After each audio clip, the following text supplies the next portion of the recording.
Hello everyone, welcome to అమ్మ healthy kitchen and tips.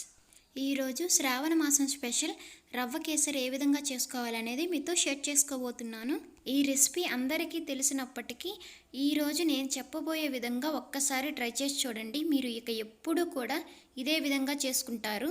ఇందులో మనం ఎక్కువ నెయ్యి కూడా యూజ్ చేయట్లేదండి, పాలు యూజ్ చేసి చేస్తున్నాము కాబట్టి చాలా టేస్టీగా ఉంటుంది. ఇలా నోట్లో వేసుకోగానే అలా కరిగిపోతుందండి. చాలా అంటే చాలా బాగుంటుంది. మీరు ఖచ్చితంగా ఈ విధంగా ఒక్కసారి ట్రై చేసి చూడండి, మీకు చాలా బాగా నచ్చుతుంది. ఇంకా దీనికి కావలసిన పక్కా కొలతలన్నీ నేను డిస్క్రిప్షన్ బాక్స్లో ఇస్తాను, ఒకసారి చెక్ చేయండి. ఇప్పుడైతే ప్రాసెస్లోకి వెళ్ళిపోదాం. ముందుగా స్టవ్ మీద ప్యాన్ పెట్టుకుని 1 టేబుల్ స్పూన్ నెయ్యిని వేడి చేసుకోవాలి. నెయ్యి వేడెక్కాక ఇందులో కొద్దిగా జీడిపప్పులు యాడ్ చేసుకొని అవి సగం ఫ్రై అయ్యాక ఇప్పుడు ఇందులో కొద్దిగా కిస్మిస్ని కూడా యాడ్ చేసుకొని మంచి గోల్డెన్ బ్రౌన్ కలర్ వచ్చాక తీసి పక్కనుంచుకోవాలి. ఇప్పుడు ఇదే ప్యాన్లో 1 కప్పు వరకు ఉప్మా రవ్వను యాడ్ చేసుకొని మంటని లో ఫ్లేమ్లో పెట్టుకొని దోరగా ఫ్రై చేసుకోవాలి. ఇది ఫ్రై అయిన తర్వాత ఒక మంచి సువాసన వస్తుందండి. అప్పుడు ఈ రవ్వను తీసేసుకొని ఒక ప్లేట్లోకి ట్రాన్స్ఫర్ చేసుకోవాలి. ఇప్పుడు ఇదే ప్యాన్ని నీట్గా క్లీన్ చేసుకొని ఏ కప్పుతో అయితే మనం రవ్వను తీసుకున్నామో అదే కప్పుతో 2 కప్పుల వరకు పాలను యాడ్ చేసుకోవాలి. ఇంకా 1.5 కప్పు వరకు వాటర్ కూడా యాడ్ చేసుకోవాలి. మనం ఇక్కడ మొత్తంగా 2 కప్పుల పాలు ఇంకా 1.5 కప్పు వరకు వాటర్ యాడ్ చేసాము. అదే మీరు మొత్తం పాలు కూడా యూజ్ చేయొచ్చండి. ఇలా యాడ్ చేసిన తర్వాత ఇప్పుడు ఈ పాలని బాగా పొంగు రానివ్వాలి.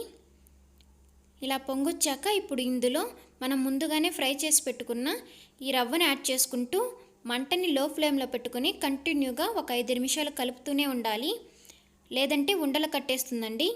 మనం ఈ రవ్వ కేసరి చేసేటప్పుడు కంటిన్యూగా కలపకపోయినా లేదంటే వాటర్ తక్కువ యాడ్ చేసినా ఉండలు కట్టేస్తుందండి. కాబట్టి కరెక్ట్గా వాటర్ తీసుకోవాలి. ఇలా దగ్గర పడే వరకు మనం కలుపుకున్న తర్వాత ఇప్పుడు ఇందులో ఏ కప్పుతో అయితే మనం రవ్వను తీసుకున్నామో అదే కప్పుతో 1.5 కప్పు షుగర్ యాడ్ చేసుకోవాలి. మీరు కొంచెం స్వీట్ తక్కువ తినే వాళ్ళైతే 1.5 కూడా యాడ్ చేసుకోవచ్చండి.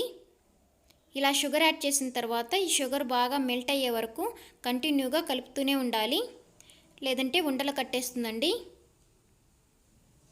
ఇలా షుగర్ మొత్తం మెల్ట్ అయిపోయి కొంచెం దగ్గర పడిన తర్వాత ఇప్పుడు ఇందులో కొద్దిగా ఫుడ్ కలర్ యాడ్ చేస్తున్నాను. ఇది పూర్తిగా ఆప్షనల్ అండి, మీకు ఇష్టం లేకపోతే యాడ్ చేసుకునే అవసరం లేదు. ఇలా ఈ ఫుడ్ కలర్ మొత్తం కూడా బాగా కలిసిన తర్వాత ఇప్పుడు ఇందులో 1 టేబుల్ స్పూన్ నెయ్యిని కూడా యాడ్ చేసుకొని మరో 2-3 నిమిషాల పాటు కలుపుతూ ఉండాలి. చూడండి, కేసర్ అనేది ఈ విధంగా కొద్దిగా దగ్గర పడిన తర్వాత ఇప్పుడు చివరిగా కొద్దిగా ఇలాచీ పౌడర్ ఇంకా మనం ఫ్రై చేసి పెట్టుకున్న ఈ జీడిపప్పు కిస్మిస్ని కూడా యాడ్ చేసుకొని దించేసుకోవాలి. ఈ స్టేజ్లో ఉండగానే మనం దించేసుకుంటే అది చల్లారిన తర్వాత ఇంకొంచెం దగ్గర పడుతుంది. అదే మనం స్టవ్ మీద ఉండగానే బాగా దగ్గరకు అయ్యే వరకు ఉడికించుకున్నామనుకో అది చల్లారిన తర్వాత ఇంకాస్త దగ్గరకు అయిపోతుంది. అందుకని ఈ స్టేజ్లో ఉండగానే మనం స్టవ్ ఆఫ్ చేసుకొని సర్వ్ చేసుకోవచ్చు. ఐ ప్రామిస్ అండి, ఇది నోట్లో వేసుకోగానే ఇట్టే కరిగిపోతుంది. ఎప్పుడు చేసుకునేలా కాకుండా ఇలా మీరు ఒక్కసారి ట్రై చేసి చూడండి, చాలా అంటే చాలా బాగుంటుంది. మరైతే ఈ వీడియో మీకు నచ్చినట్లయితే ప్లీజ్ లైక్ చేసి సబ్స్క్రైబ్ చేసుకోండి. మీ ఫ్రెండ్స్ అండ్ ఫ్యామిలీ మెంబర్స్కి షేర్ చేయండి.